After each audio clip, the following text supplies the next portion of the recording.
another edition of Get Ready for Game Night, the YouTube video series where I pretty much try to explain how to play some of my favorite board games, mostly for my friends. It's pretty laid back, pretty lighthearted. I'll probably make some mistakes, but I'll do my best. And this time we are going to learn how to play Istanbul, designed by Rudiger Dorn from AEG and Pegasus Spiel. So the big idea behind Istanbul is that you are playing the role of a merchant in ancient Istanbul. Your merchants are represented by these figures here.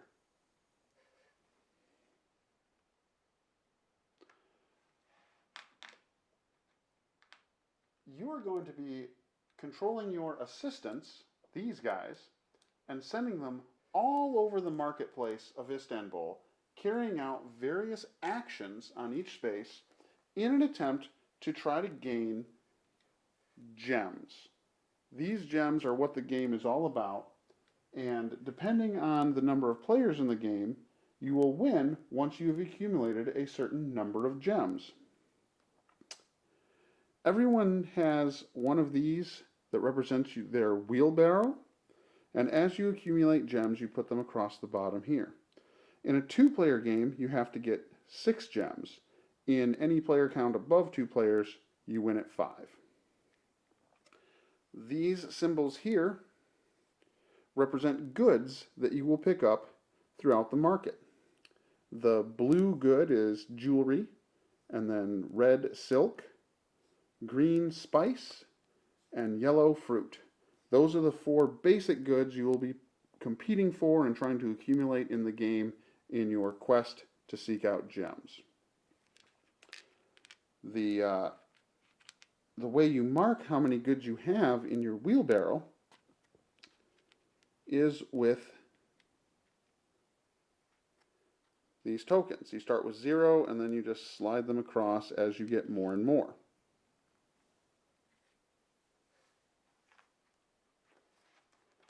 One of the fundamental features of the game is that you, as the main merchant, never actually carry out any actions. So let's zoom in here to take a look at what I mean.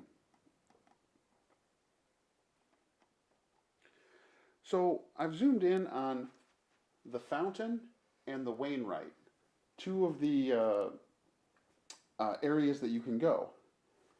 On your turn, you are going to pick up your entire stack of assistants, let's say you're the green player, and you're going to move either 1 or 2 spaces. Once you've moved 1 or 2 spaces, you must then either drop off an assistant, or if there was already an assistant there, you pick him back up. Only your assistants can carry out actions. So you've got to strategize a little bit about where you're going to drop your assistants off and where you're going to pick them back up. So you could move this 1 space, drop off the assistant, and then the assistant can activate this tile. We'll talk about what all the tiles do in a second. One thing to keep in mind is that the merchants themselves, doesn't matter about the assistants, but the merchants themselves, if they are ever in the same spot as another merchant, you have to pay 2 coins to that merchant. So if the green were to jump into the same place where the white merchant already is, the green would have to pay the white merchant $2. However, there is one exception, and that is the Fountain. The Fountain is a neutral place where merchants come to relax, and no one ever charges anybody for being at the fountain. The first player, we will zoom over here to I have this set up as a 3-player game. The first player starts with 2 coins. Second player starts with 3 coins, and so on. Every subsequent player gets 1 more coin. I will point out these metal coins that you see that I'm using are an aftermarket upgrade that I purchased. The regular game just comes with cardboard coins. You also see the first player marker right here. That's important just because in this game, everyone has to have an equal number of turns. If the first player were to get their 5th gem, that triggers the end of the game, and then each of the next players would also get a turn to try to match them because, ties and tiebreakers and whatnot. Other fundamental concepts of the game, or should we just go right into gameplay? Yeah, why not? So, in addition to everyone starting with the money I talked about, I'm going to grab these cards here with the little feather on them. Everyone starts with one of these cards, and these cards are basically one-time abilities that you can use, and they'll make more sense once I explain them. But, everyone starts with one of these abilities, and there are ways to get more as the game goes on. So everyone's going to start with one of these. So one for you, one for you, and one for you. Also, everyone gets this reminder card. It's actually very nice. It outlines sort of the sequence events on your turn.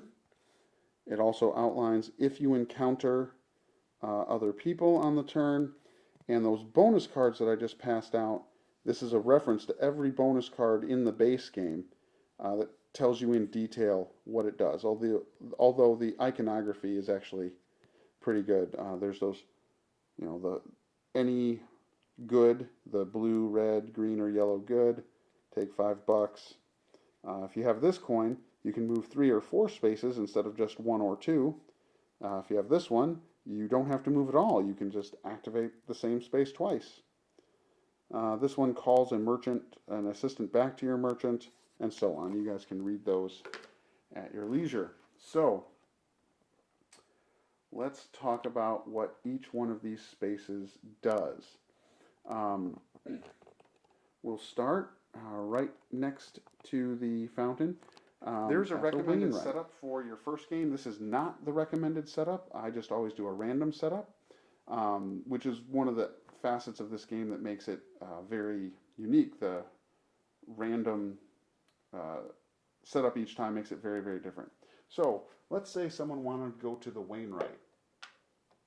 Drop off your assistant, and what the Wainwright does is it allows you to expand your wheelbarrow.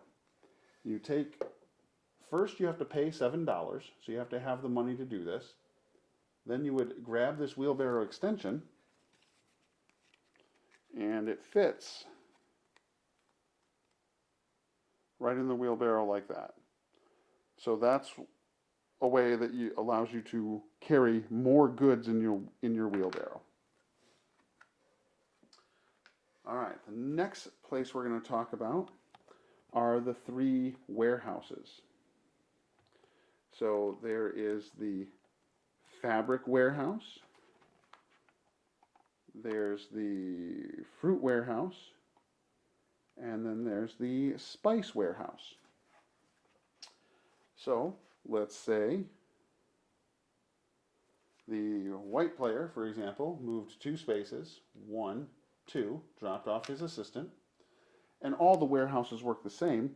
Basically, when you're at a warehouse, you look at the type of good that it is selling, and you will now fill your entire wheelbarrow as up to capacity of that good. So, the white player just went to the spice warehouse, look at the white player's board, and the spice would go as far to the right as it possibly could. Now, if the white player had previously gone to the Wainwright and had, let's say, maybe he's gone to the Wainwright twice. By going there and then going to the spice warehouse, he'll slide this all the way over here. That's a way to get a lot of goods. One thing I will point out, as soon as you completely fill up your wheelbarrow at the Wainwright to maximum capacity, that earns you a gem. So in this example, the white player would already have a gem because he has filled his wheelbarrow, and going to the spice warehouse gives him spice, 1, 2, 3, 4, 5 spice. Now, you'll notice, or maybe you didn't notice, that there is a fruit warehouse, a spice warehouse, and a fabric warehouse, but there is no jewelry warehouse. Jewelry, the blue resource, is by far the hardest resource to get in the game, which makes it a little bit more valuable. So that is the warehouses and how they work. Next, I don't know. Let's talk about the post office.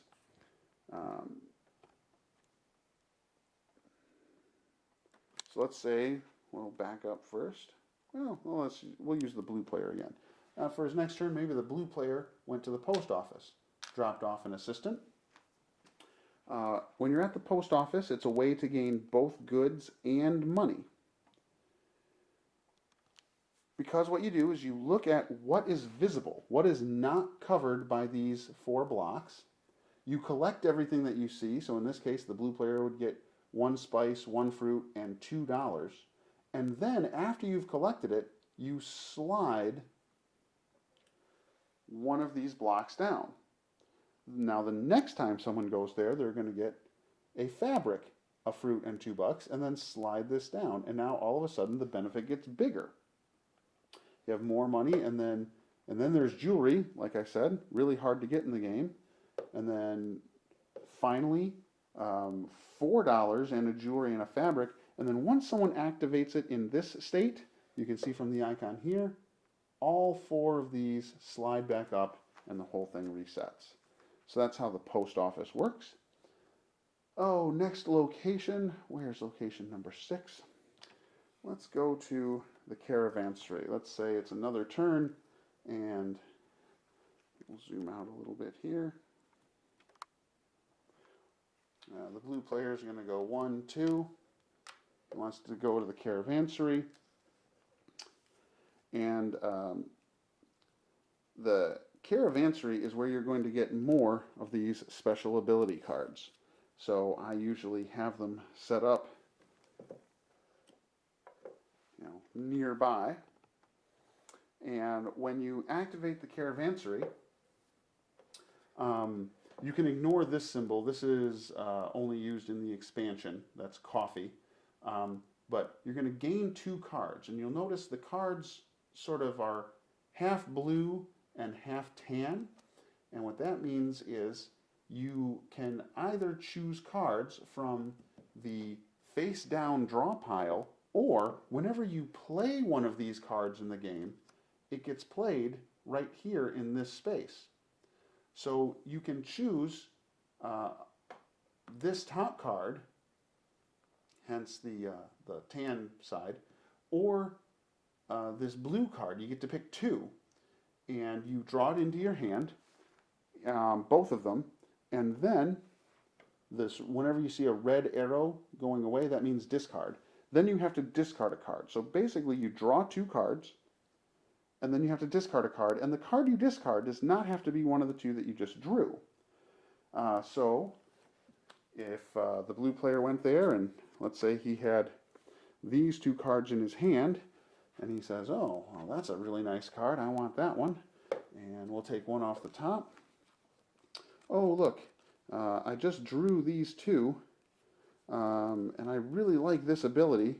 I just drew these 2, and I really like these abilities, but I don't like this one. So even though this isn't one that I just drew, I'm going to discard it right there.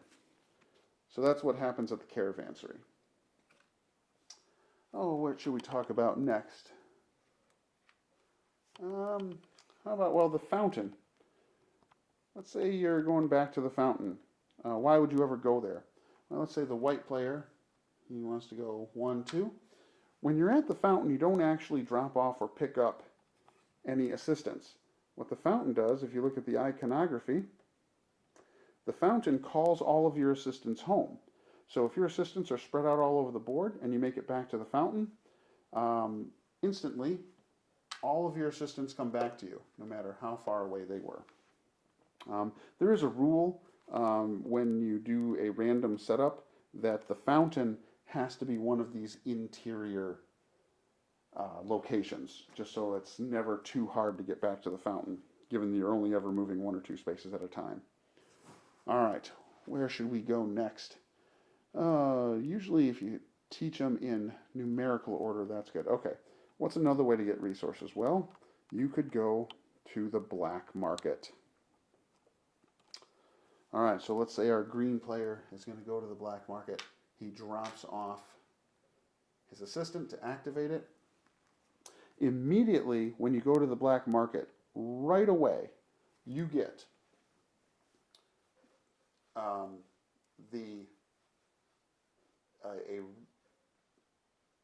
a red resource, a fabric, a green resource, a spice, and a yellow resource, a fruit, and then you're going to roll dice.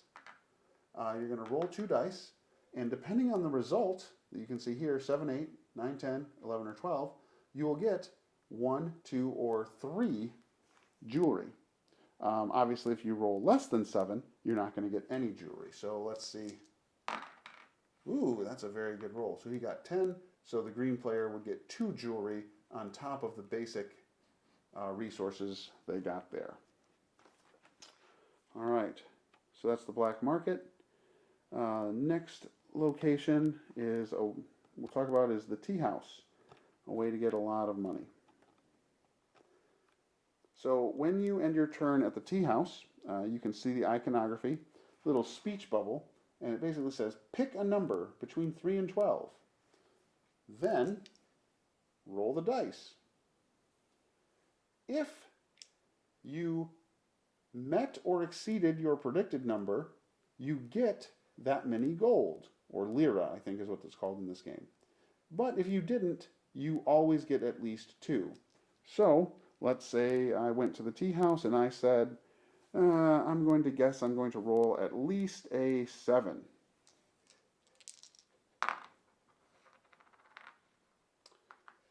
I rolled a 6, drat. That means I only get 2 gold. Now, had I rolled a 10, that means I rolled at least a 7, so I would gain 7 coins.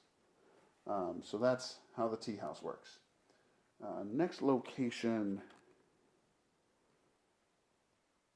Let's talk about, all right, now you're spending a lot of time accumulating a bunch of resources. Well, one of the ways you can spend those resources is at the 2 markets. There's the large market and the small market. And both of them work in the exact same way. The large market generally has higher yields. You can get more money by selling goods at the large market, but the large market is they want more unique things. So if a player, let's say there already was an assistant here from a previous turn, and the white player shows up, he picks up the assistant, and then he gets to activate the large market. So the white player would look at what the large market's demand is, and that's indicated from this tile here. Right now, the large market wants 1 spice, 2 jewelry, and 2 fabric. Well, the white player might look at his cart, and we'll look at the white player's cart right here, and see, does he have any of that? Well, he certainly has the 1 spice, so maybe he'll sell that. He only has 1 jewelry right now, but the large market wants 2, but he only has 1, so he's going to choose to sell the 1. And the large market also wants 2 fabric, and he has plenty of fabric. He has 3, but he's only going to sell 1 of them. So all told, at this trip to the large market, the white player sold 3 resources. He sold 1 spice, 1 jewelry, and 1 fabric. So he sold 3 resources. Well, then you look here. If you sell 3 resources, you gain 12 coins. So the white player would then pick up his 12 coins. The next thing you do is you take this stack of tiles, you move this to the bottom, and now this changes what the demand is at the large market. So the next person to activate it, you know, they are going to have to give up different types of resources. The small market, and we'll go over here, as you can see, works in the exact same way, but the small market hardly ever wants jewelry. They just want the basic resources. Hence, it's easier to sell things there because jewelry is the hardest thing to get. But if you look at the money payouts at the small market, they are smaller. The most you'll ever get is 20, whereas you can get up to 25 at the large market. All right, next location. After the markets, you can go to the police station. This is kind of a fun thematic element to the game. If you go to the police station, maybe you drop off your assistant, maybe you picked up a previous one, you are going to bust your relative out of jail. So your relative leaves jail, and then you can immediately send your relative to any other location on the board, anywhere you want. Doesn't matter how far away it is. And then wherever your relative goes, he activates that space and you gain its benefit. Once he's out there, though, he's done. He just sits there. So let's just say, for the sake of argument, you sent your relative to the post office so that you could gain, you know, whatever benefits there are, and then you moved this down. On a future turn, if another player, not you, ends his turn in the same location as your relative, well, he has recaptured your relative and sent him back to jail. When you capture the relative or family member of another player, you get a reward. Your reward is either another bonus card or 3 lira. You get to pick. All right, so that's how the police station works. Next, we will talk about the Sultan's palace. So let's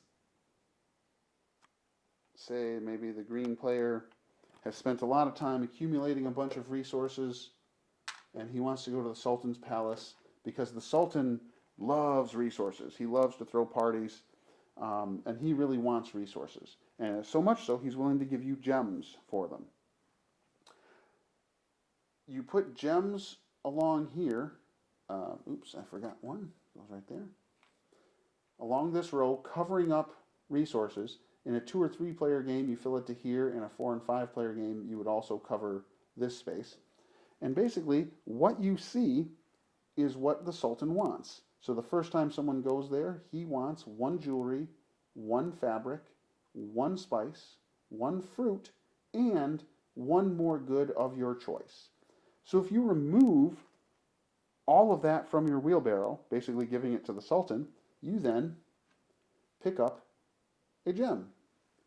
1 step closer to victory. But now, the next time someone goes to the Sultan's palace, he wants 1 more thing. Now he wants all of this plus another jewelry. And the next time, you know, it just gets more and more expensive as the game goes on. All right. After the Sultan's palace, let's talk about the mosques. Another way to get gems. Now the mosques, you know, there's 2 of them. There's what's called the small mosque, right there. And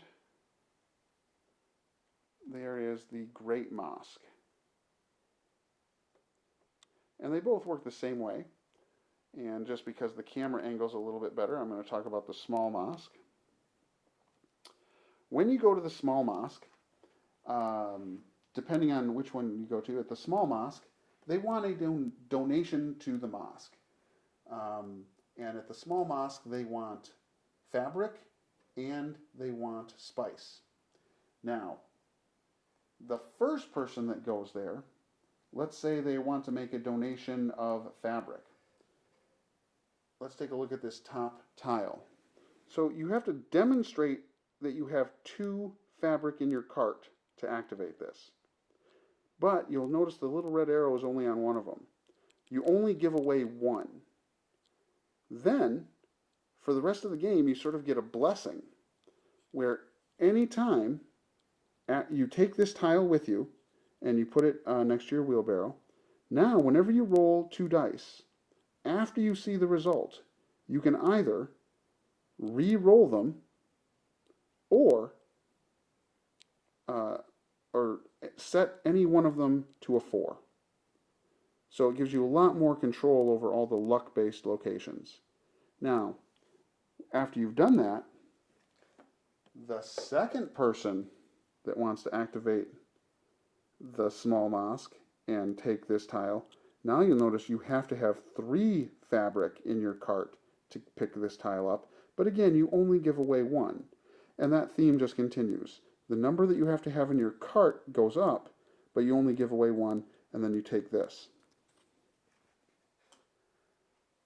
Also at the small mosque, you can choose to go after the green bonus tile. Green bonus tiles work the same way. You have to have at least 2 spice, and you give away 1 of them. But then, whenever you have the green bonus tile, whenever you go to a warehouse to fill up 1 resource in your cart, you can also pay $2 to gain another resource of your choice, including the jewelry. So once you have this, it makes getting jewelry a little bit easier. But the best thing about going to the mosques is once you have both bonus tiles from the small mosque, you get a gem. Now the large mosque works in the exact same way, except at the great mosque, they want jewelry and fruit. Same concepts as to what they want, you only ever give away 1. If you choose the jewelry one, you get to pick up an extra assistant to carry around, making you more mobile. And if you pick up the fruit bonus tile, at any time during the game, you can pay $2 to call 1 assistant back to you. And again, as soon as you have both of these, you get a gem. And then finally, the last location is the gemstone dealer. And the gemstone dealer he just straight up loves money. And he will sell you a gem, getting you closer and closer to victory if you just give him money. And just like all the other tiles in the game, at the beginning of the game, you're going to pay money equal to the highest money amount that is uncovered. So at the beginning of a 3-player game, that's 14 lira. After you pay the 14 lira, you take this gem. Next person that goes there has to pay 15 lira. And so on, all the way up to, if you uncover that one, you're paying 23 lira to get this last gem. So those are all the locations that you go to. There's a few other minor things to talk about. And 2 of them are these guys. These are tokens that are just randomly put out on the board, with the exception of they can never be at the fountain. Usually you just roll the dice. Okay, the first guy is going to go to, we'll take the governor, and he'll go to location number 6. So you look for the number 6 in this location here. And location 6 is the caravansary, so we put him there. And then you'd roll the die to figure out where the smuggler goes. That's the black dowel. Now, the governor and the smuggler allow you to do an extra action at a given location on top of what the normal location does. And these are outlined on your little reminder card as well. Basically, the governor allows you to, he'll just give you a bonus card, and then you have to discard a bonus card. But again, it doesn't have to be the one you just drew. So if you have 3 bonus cards in your hand and one of them you don't really like, you get to draw a new bonus card into your hand, either from the face-up discard pile or the face-down draw pile, and then discard a card into the face-up discard pile at the caravansary. The other thing you can do, however, is if you draw the new bonus tile and you really like it and you don't want to get rid of anything, you can pay 2 lira to just keep it. So the sequence of events is land on the space with the governor, do the normal space action wherever you are, then draw a bonus card from the caravansary, and then you either discard a bonus card or pay $2. And then you could play that bonus card right away if you wanted. The final thing you do is you roll the dice and to discover the new location for the governor and put him on that location. The placement rules are he can't go to the fountain and he can't be in the same location as the smuggler. The smuggler, as you can see from that symbol, he's going to get you goods. He works just like the governor. When you encounter him, you just take 1 good and then give back a good. So he's like a free trade action. If you really need a jewelry, you can gain a jewelry and lose a fruit, or gain a spice and lose a fabric, your choice. Or, just like the governor, you can pay $2 to just gain something. You can just buy, you can either trade with the smuggler 1 for 1, or for $2 buy any 1 good from the smuggler. You then roll the dice, determine which location he's going to next, following the same placement rules, not at the fountain, and not with the governor. You just keep going around like that, in turn order, moving 1 or 2 spaces, activating the location, following the rules that, you have to either drop off or pick up an assistant. If for whatever reason you move 1 or 2 spaces and you cannot drop off or pick up an assistant and you're not at the fountain, basically your turn is skipped. The first player to get 5 gems, that will trigger the last round, and make sure everyone has equal number of turns. And if that one player is still the only one with 5 gems, then they are the winner. Very often, however, the first player, let's say, the green player got his 5th gem, but then on the subsequent turns, maybe both these guys also got their first gem. The tiebreakers are, the first tiebreaker is most leftover money. After that, the second tiebreaker is most leftover goods in your wheelbarrow, so the total number of raw goods. And then the final tiebreaker is leftover bonus cards in your hand, if you didn't use these bonus cards. And that's pretty much the entire game. Let me know what you think in the comments below. If you want to like and subscribe, I guess you can. Won't hurt my feelings if you don't. So yeah, that is how you play Istanbul.